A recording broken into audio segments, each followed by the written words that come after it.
بسم اللہ الرحمن الرحیم الف لام میم۔ الف لام میم یہ حروف مقطعات ہیں، یہ علیحدہ علیحدہ پڑھے جاتے ہیں، علم نہیں پڑھ سکتے اس کو۔ الف لام میم، ہا میم ہے، ہا علیحدہ میم علیحدہ، اگرچہ لکھے ہوئے ہوتے ہیں جڑے ہوئے، کاف ہا یا عین صاد لکھے ہوئے جڑے ہوئے، پڑھے جائیں گے علیحدہ علیحدہ، قطع علیحدہ کرنا۔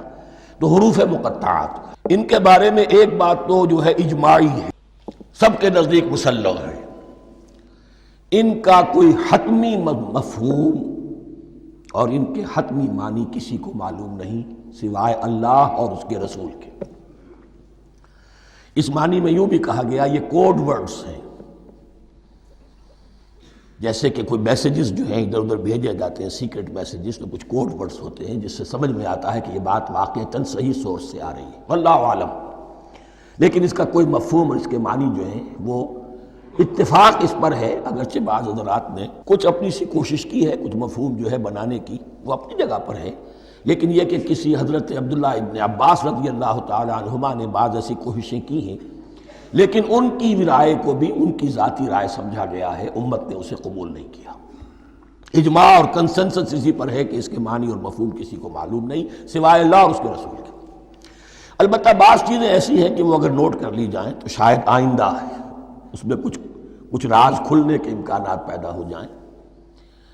دیکھیے عربی زبان کے جو الفابیٹس ہیں ان کی تعداد 29 ہے یا 28 ہے، میں بتا چکا ہوں۔ الف اور حمزہ کو ایک سمجھے تو 28 ورنہ 29۔ پہلی بات یہ نوٹ کیجئے، قرآن حکیم کی 114 صورتوں میں سے 29 صورتوں میں ان کے شروع میں یہ حروف مقطعات آئے ہیں۔ دوسری بات یہ کہ اس میں 28 کا نصف کیجئے تو 14 استعمال ہوئے، 14 نہیں استعمال ہوئے، بالکل آدھی تعداد استعمال ہوئی ہے۔ تیسرے یہ کہ جو شروع اور آخر اور درمیان 3 حصوں میں تقسیم کر دیجئے آپ، 9 9 9 پلواڑی 27، ایک طرف 10 رہ جائیں گی۔ پہلے حصے میں سے بہت کم حروف لیے گئے، بہت کم۔ آخری حصے کے تقریباً تمام حروف ہیں، تقریباً۔ درمیانی حصہ وہ ہے کہ جس میں آپ نے دیکھا ہے کہ عربی میں جوڑوں کی شکل میں ہے، صاد ضاد، فرق کیا ہے نقطے کا، سین شین، فرق کیا ہے نقطوں کا، را زا، فرق کیا ہے نقطے کا۔ تو جو بھی نقطے والا لفظ ہے وہ نہیں لیا گیا، اور جو بغیر نقطے کے غیر منقوط ہے وہ لیا گیا۔ پھر اس میں 3 صورتیں ہیں جن میں ایک ایک حرف آیا ہے، سورہ قاف، سورہ نون، سورہ صاد۔ پھر صورتیں ہیں جن میں 2 2 آئی ہیں، جن میں 3 3 آئے ہیں، پھر 4 4 آئے ہیں، 2 ہی صورتیں ہیں جن میں 4 4 ہیں، اور 2 ہی صورتیں جن میں 5 5 ہیں۔ تو یہ ہے صرف یوں سمجھیے کہ اعداد و شمار۔